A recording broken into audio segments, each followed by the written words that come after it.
Dear friends, आप सभी का फिर से स्वागत है मेरे यूट्यूब चैनल में एक अचीवमेंट स्टे विद प्रीति।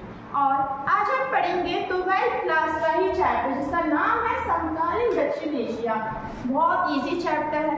अगर आप आगे चल के किसी गवर्नमेंट जॉब में तैयारी करो तब भी ये जो चैप्टर बहुत ज़्यादा इम्पोर्टेंट आता है। और इस चैप्टर में हम पढ़ेंगे कि जो पॉलिटिक्स है, जो हमारी समकालीन दक्षिण एशिया की जो पॉलिटिक्स, जो राज्य व्यवस्था है, वो किस प्रकार की चल रही है। तो चलिए जल्दी से इसको शुरू करते हैं। सबसे पहले तो हम चैप्टर के नाम से जाएंगे, है ना। चैप्टर का नाम क्या है? समकालीन दक्षिण एशिया। समकालीन दक्षिण एशिया। हम यहाँ पे ये पढ़ने वाले हैं कि जो हमारा एशिया है, यहाँ पे दक्षिण पार्ट में जो देश है ना, उनका एक ग्रुप बना हुआ है और उन ग्रुपों में कैसा संबंध है या फिर वहाँ की जो व्यवस्था है वो क्या चल रही है, हम इस वाले चैप्टर में मेनली ये डिस्कस करेंगे। तो चलिए सबसे पहले हम यहाँ पे जानते हैं कि ये जो समकालीन दक्षिण एशिया है, इसमें कुल कितने देश आते हैं। तो सबसे पहले तो आएगा हमारा इंडिया, फिर यहाँ पे नेपाल है। मैंने फुल फॉर्म नहीं लिखी है, आप ध्यान से सुनिए। नेपाल, बांग्लादेश, श्रीलंका, मालदीव, भूटान, ये आपका अफगानिस्तान, यह जगह पाकिस्तान। तो हमारा जो इंडिया है ना, इसमें मेन ये देश आते हैं। इन देशों का एक संग्रह है। कौन सा संग्रह? समकालीन दक्षिण एशिया। और इन्हीं ने आगे चल के साल और जो साख्ता है उसका निर्माण करा। फिलहाल ये तो हम बाद में पढ़ेंगे। इतना क्लियर हुआ कि जो समकालीन दक्षिण एशिया ये इन देशों का ग्रुप है। अब हम यहाँ पे क्या जानेंगे कि जो समकालीन दक्षिण एशिया में जो देश आ रहे हैं उनकी राज्य व्यवस्था किस प्रकार की चल रही है। मोटे मोटे तौर पर तो देखिए, यहाँ पे भारत और श्रीलंका दोनों में ही लोकतांत्रिक व्यवस्था चल रही है। पाकिस्तान और बांग्लादेश इन दोनों में लोकतंत्र प्लस सैनिक व्यवस्था चल रही है। लोकतंत्र प्लस सैनिक व्यवस्था, इसका मतलब ये है कि कभी तो यहाँ पे लोकतंत्र आ जाता है तो कभी यहाँ पे सैनिक शासन आ जाता है। नेपाल और भूटान जो पहले राजतंत्र था, जहाँ पे पहले क्या था? राजतंत्र, अभी फिलहाल वहाँ पे लोकतंत्र चल रहा है।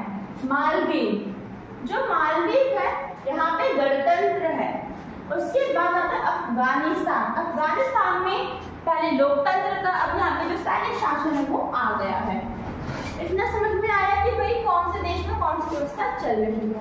अब हम यहाँ पे बात करेंगे इस चैप्टर में हमें मेन क्या पढ़ना है। ये जो चैप्टर है इसका बेस क्या है ना। तो यहाँ पे जो हमारे पास देश है इनकी राज्य व्यवस्था पहला बेस। सेकंड संबंध मतलब कि रिलेशंस इनके कैसे हैं इंडिया के साथ। हम इधर पॉजिटिव और नेगेटिव दोनों की दोनों तरह के जो रिलेशंस है वो पढ़ेंगे। तो चलिए आगे चलते हैं और पढ़ते हैं मालदीव के बारे में। तो अब यहाँ पे पढ़ेंगे सबसे पहले मालदीव के बारे में। मालदीव भी एक हिस्सा है किसका? समकालीन दक्षिण एशिया का। इतना याद रखिए कि जो समकालीन दक्षिण एशिया में हमने चीन को शामिल नहीं करा है। तो सबसे पहले तो हम इसकी चलेंगे राज्य व्यवस्था के बारे में पता लगाएंगे कि यहाँ पे जो राज्य व्यवस्था है वो किस प्रकार की चलती है। तो 1968 सन याद रखिए, 1968 में हमें गणतंत्र व्यवस्था आई। गणतंत्र व्यवस्था लोगों को शासन वाली व्यवस्था और जहाँ पे अटैचमेंट जो प्रणाली है उसका चलन आया। फिर क्या हुआ? 2005 में जून के महीने में यहाँ पे बहुदलीय जो प्रणाली है वो आई। बहुदलीय प्रणाली का मतलब कि जो पार्टी है वो बहुत सारी है ना। यहाँ की जो मेन जो पार्टी थी वो थी आपकी एमडीपी, मालदीवियन डेमोक्रेटिक पार्टी। अब हम यहाँ पे क्या पढ़ेंगे आगे कि संबंध कैसे थे। जो हमारा मालदीव है इसके इंडिया के साथ संबंध कैसे है। इसके इंडिया के साथ किसी भी प्रकार का नकारात्मक नेगेटिव जो संबंध है वो है नहीं, पॉजिटिव संबंध है, पॉजिटिव रिलेशंस है। तो इसमें सबसे पहले क्या है कि इंडिया ने इसकी हमेशा हेल्प की। इसमें 1988 में श्रीलंका के जो तमिल है उन्होंने जो हमारा मालदीव को उस पर आक्रमण करने के लिए आए, तो उस आक्रमण को किसने रोका? इंडिया ने। फिर सेकंड, इन्होंने मालदीव के आर्थिक विकास को पैसे से रिलेटेड जो विकास है जो पर्यटन के विकास है उसमें भी इन्होंने मदद की। किसने मदद की? इंडिया ने की। अब हम पढ़ेंगे अगले देश के बारे में। तो चलिए अब हम यहाँ पे क्या जानेंगे। इससे पहले हमने क्या जाना? मालदीव के बारे में जाना कि भी जो मालदीव है उसमें किस प्रकार की व्यवस्था चल रही है, उसका रिलेशन किस प्रकार का है इंडिया के साथ। अब हम जानेंगे पाकिस्तान। जी हाँ, वही पाकिस्तान जो कि हमसे अलग हुआ था और बहुत गंदा देश भी है ना। अब देखिए यहाँ पे जो पाकिस्तान है, अगर हम बात करें पाकिस्तान की, तो पाकिस्तान में सबसे पहले हम जानेंगे कि वहाँ की व्यवस्था कैसी है। तो देखिए यहाँ पे कभी ना तो कभी यहाँ पे लोकतंत्र वाले आ जाएंगे, तो कभी यहाँ पे ना वो वाले आ जाएंगे सैनिक तंत्र वाले। तो यहाँ पे लोकतंत्र प्लस सैनिक तंत्र चलता है, कभी लोकतंत्र आ गया तो कभी सैनिक तंत्र आ गया। तो चलिए जानते, सबसे पहले आया अयूब खान। ये पहला जो शासनकर्ता था वो था अयूब खान। अयूब खान के शासनकाल में लोगों ने इसका बहुत विरोध करा, जिसके कारण इसने अपने पद को छोड़ दिया। इसके बाद आया याहिया खान। याहिया खान के बाद जुल्फिकार अली भुट्टो आया। जुल्फिकार अली भुट्टो के बाद यहाँ पे जियाउल हक आया 1977 में। फिर आया बेनजीर भुट्टो जो कि 1988 में। फिर आया जनरल परवेज खान जो कि 1999 में आया था। फिर था परवेज मुशर्रफ जो कि 2001 में आया था। अगर आप देखोगे तो यहाँ पे जो जनरल है और यहाँ पे और ज्यादा इसकी जियाउल हक खान, तो यहाँ पे ऐसे और भी ज्यादा शासन करता है जो कि सैनिक तंत्र से जुड़े हुए हैं, जो कि अपनी मनमर्जी चलाते हैं। अब हम यहाँ पे क्या जानेंगे कि जो मोस्ट इम्पोर्टेंट पॉइंट है, मोस्ट इम्पोर्टेंट कि जो पाकिस्तान है इसमें लोकतंत्र के अस्थायी होने के कारण बताओ, मतलब कि यहाँ पे जो लोकतंत्र है वो टिका क्यों नहीं है, मोस्ट इम्पोर्टेंट है। तो सबसे पहले आते हैं सामंती धर्मगुरु और सैनिकों का, सैनिक लिख दो ना, सैनिकों का दबदबा होना। सेकंड, अंतरराष्ट्रीय समर्थन नहीं मिल रहा है इस देश में लोकतंत्र कायम करने के लिए। किसका समर्थन नहीं मिल रहा है? अंतरराष्ट्रीय समर्थन। देश में भ्रष्टाचार बहुत है, भ्रष्टाचार होने के कारण वहाँ पे सैनिक तंत्र आ जाता है और पश्चिमी देशों के स्वार्थ के कारण भी वहाँ पे जो लोकतंत्र है वो अस्थायी है। तो इतना था हमारा जो पाकिस्तान है उसकी व्यवस्था कैसे है। अब हम जानेंगे पाकिस्तान के रिलेशंस भारत के साथ कैसे है।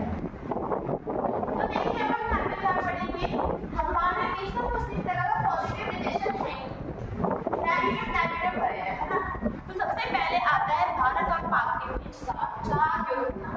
सबसे पहले 1947 से 1948 जो कश्मीर को लेकर हुआ था। फिर आता है 1965 जो कि कश्मीर को लेकर ही हुआ था। फिर 1971 से 77 पूर्व पाकिस्तान जो हमारा बांग्लादेश था इससे रिलेटेड हुआ था। इसके बारे में हम पढ़ेंगे। 1999 में कारगिल से लेकर युद्ध हुए थे। तो ये हमारे 4 युद्ध थे। कश्मीर को लेकर हमारे लिए हमेशा विवाद रहता है और सिंधु के बाद हमारे साथ रहता है। अब आता है आतंकवादी हमला, जो पाकिस्तान में भारत के ऊपर आतंकवादी हमला करवाता है। इसमें आपके 2 एग्जाम्पल्स डालेंगे। एक डालेंगे पहलगाम का अटैक जो कि अभी दूसरा डालेंगे पुलवामा अटैक, ठीक है। ये दोनों अटैक यहाँ पे डाल सकते हैं। अब यहाँ पे क्या करेंगे हम कि ये जो हमारा पाकिस्तान है ये आतंकवादी को धन और परीक्षण देता है, क्यों देता है? ताकि वो भारत में आए और भारत को हानि पहुंचाए।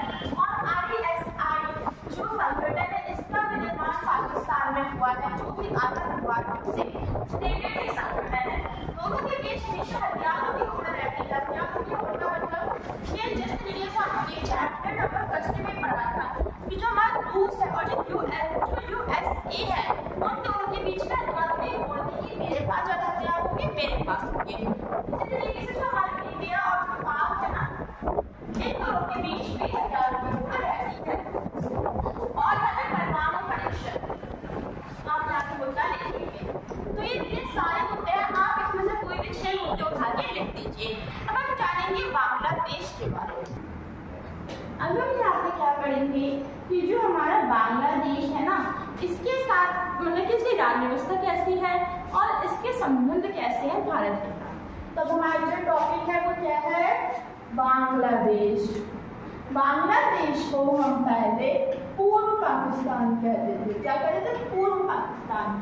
क्योंकि जो भारत है इसका विभाजन धर्म के आधार पर हुआ है ना, कि मुस्लिम धर्म और हिंदू धर्म। अब यहाँ पे क्या हुआ, जिस क्षेत्र में मुस्लिम ज्यादा थे तो उसको हमने पाकिस्तान का नाम दिया। ऐसे दो क्षेत्र थे, एक था हमारा पश्चिम की तरफ, एक था हमारा पूर्व की तरफ। अब हम जानेंगे कि जो हमारा युद्ध हुआ था पाकिस्तान के साथ 1971 से 1977 तक, तो वो क्यों हुआ था और उसमें भारत जो था वो जीत लिया था। हम देखिए यहाँ पे क्या हुआ कि जो भारत है इसका डिवीजन है ना, ये धर्म के आधार पे हुआ है। तो यहाँ पे पश्चिमी पाकिस्तान बना, पूर्वी पाकिस्तान बना, है ना। और अगर आपने ध्यान दिया होगा कि यहाँ पे जो बंगाली जो लोग है ना वो ज्यादा रहते हैं, बंगाली लोग। अब पश्चिमी पाकिस्तान जो था वो बार बार अन्याय अत्याचार कर रहा था पूर्वी पाकिस्तान में। वजह क्या थी? ये लोग कह रहे थे कि आप जो हो ना वो इस्लाम और उर्दू भाषा को स्वीकार करो, जो अपनी संस्कृति छोड़ो और जो इस्लाम की संस्कृति है और जो उर्दू जो भाषा है उसको अपनाओ। लेकिन इन्होंने ऐसा करने से मना कर दिया, तो इस कारण इन्होंने इन पर बहुत हमला करा, बहुत अन्याय करा, बहुत अत्याचार किया, मारपीट हुई बहुत ज्यादा। अब ऐसे में क्या हुआ, यहाँ के जो लोग थे, यहाँ के 80 लाख लोग, कितने लोग? 80 लाख लोग भारत के पास में शरण लेने के लिए। अब इंडिया भी तो लिमिटेड है ना, इंडिया में कौन सा आगे सब लोग बच सकते हैं। तो 80 लाख लोग जब यहाँ पे गए तो इंडिया ने सोचा कि हमें भी कुछ करना चाहिए, जिस कारण अब इंडिया वर्सेस पाकिस्तान में युद्ध हुआ और इसमें जो भारत था वो जीत गया। जिसके बाद जो पूर्वी पाकिस्तान है पश्चिमी पाकिस्तान से अलग हो गया और इसको नाम, इसका जो नया नाम था वो था बांग्लादेश। ठीक है। अब हमें यहाँ पे क्या करना है कि इसकी जो राज व्यवस्था है वो कैसी थी, अभी हमने इसकी हिस्ट्री जानी। अब देखिए सबसे पहले शेख मुजीब रहमान, ये पहले आपके जो प्रधानमंत्री थे वो बने थे, फर्स्ट पीएम बने थे। और अगर देखा जाए तो इन्होंने ही यहाँ पे स्वतंत्रता लाने में अहम भूमिका निभाई है। लेकिन हुआ ये कि सैनिक और जनता द्वारा यहाँ पे बगावत की गई, जिस कारण इनकी मृत्यु कर दी गई, इनकी हत्या कर दी गई थी। अब इसके बाद सैनिक शासन आ गया। मैंने आपको बताया था ना कि जो हमारा बांग्लादेश इसमें सैनिक प्लस लोग चल रहा है। तो यहाँ पे जियाउर रहमान आए जो कि सैनिक तंत्र के थे, इनकी हत्या कर दी गई लोगों द्वारा। अब लेफ्टिनेंट जो जनरल है वो आए, लेफ्टिनेंट जनरल HM इरशाद। अब क्या हुआ, तो ये भी सैनिक तंत्र के ही थे। अब लोगों ने विरोध करा, उन्होंने बोला कि हमें लोकतंत्र चाहिए, जिस कारण 1991 में जो हमारा बांग्लादेश है यहाँ पे बहुदलीय जो लोकतंत्र है वो आया। कौन सा लोकतंत्र? बहुदलीय लोकतंत्र। अब हम यहाँ पे आगे बढ़ेंगे कि संबंध कैसे है भारत के साथ। यहाँ पे क्या जानेंगे कि रिलेशंस कैसे थे बांग्लादेश के साथ। तो देखिए सबसे पहले तो इंडिया और बांग्लादेश में गंगा और ब्रह्मपुत्र जो नदी है उनको लेकर विवाद चलता ही चलता है। सेकंड, ये जो हमारा बांग्लादेश है ना वो इस्लामी कट्टरपंथी थी, मतलब कि जैसे हम बोले तो जो आतंकवादी है उनको शरण ले रहा है, जो कि भारत के लिए बहुत बड़ा खतरा बनते जा रहा है। अब क्या हुआ कि जो बांग्लादेश है वो इंडिया को निर्यात नहीं करने दे रहा है म्यांमार के साथ, है ना, जो प्राकृतिक कैसे है उनसे निर्यात नहीं करने देता। तो ये है इनके बीच तनाव संघर्ष, मतलब कि नकारात्मक पॉइंट। हम पढ़ेंगे सकारात्मक पॉइंट। भारत की जो नीति है पूर्व चलो नीति, इसमें योगदान दिया है बांग्लादेश ने, और जो दोनों जो देश है वो व्यापार भी कर रहे हैं। अगर आप चाहो तो अभी ना आप यहाँ पे एक पॉइंट और देख सकते हो वाले में कि जो हमारा बांग्लादेश है ये हिंदुओं के साथ दुर्व्यवहार कर रहा है। जैसे कि अभी हमने पढ़ा था कि शेख हसीना, इससे कुछ दिन हो गए ना, महीने हो गए हैं, तो आप यहाँ पे अलग जो पॉइंट है वो भी देख सकते हो। अब हम यहाँ पे आगे क्या जानेंगे कि जो नेपाल है उसकी राज्य व्यवस्था कैसी है। तो देखिए जो नेपाल है वो स्टार्टिंग से हिंदू राष्ट्र रहा है,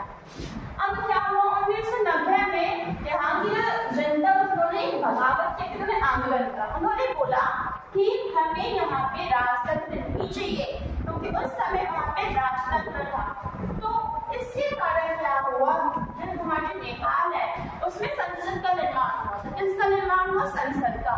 लेकिन सन 2002 में इस संसद को राजा ज्ञानेंद्र द्वारा भंग कर दिया गया।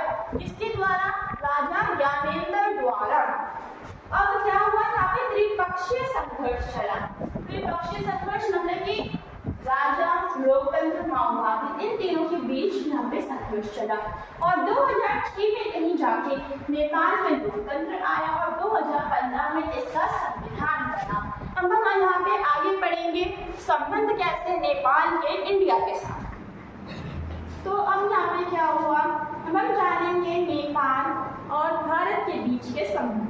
पॉजिटिव में क्या है कि नेपाल और जो भारत है इन दोनों के बीच एक संधि हुई है। क्या हुई है? संधि, जिसके द्वारा दोनों देशों के जो लोग हैं वो एक दूसरे के देश में जा सकते हैं बिना पासपोर्ट के। सेकंड क्या है कि दोनों के बीच जो व्यापार, जो वैज्ञानिक सहयोग हो रहा है, व्यापार और वैज्ञानिक सहयोग का होना। बिजली उत्पाद में दोनों का सहयोग देना, और जो दोनों जो देश है वो जल प्रबंधन जो नीति है उसमें भी सहयोग दे रही है। तो ये थे इनके सकारात्मक संबंध। इतना क्लियर हो गया? कुछ डाउट हो तो नीचे कमेंट सेक्शन में जरूर लिखना। अब क्या हुआ, यहाँ पे नेगेटिव जो संबंध है, जो नकारात्मक जो संबंध है उसमें हम क्या लिखेंगे, तो जो नेपाल है वो चीन से दोस्ती कर रहा है। कौन कर रहा है? नेपाल कर रहा है, जो कि भारत के लिए आगे चल के खतरा है। इसी साइड जो नेपाल है उसने ये बोला है कि भारत द्वारा नेपाल के अंदरूनी मामलों में दखल अंदाजी करना जो कि उसे पसंद नहीं है। अब हम यहाँ पे क्या पढ़ेंगे, देखिए आपको जो NCERT है उसमें भूटान की जो राज्य व्यवस्था है वो नहीं दी गई है, लेकिन इसमें भूटान के ना संबंध जरूर दिए गए, रिलेशंस दिए गए हैं इंडिया के साथ। तो हम इसी को पढ़ेंगे अब।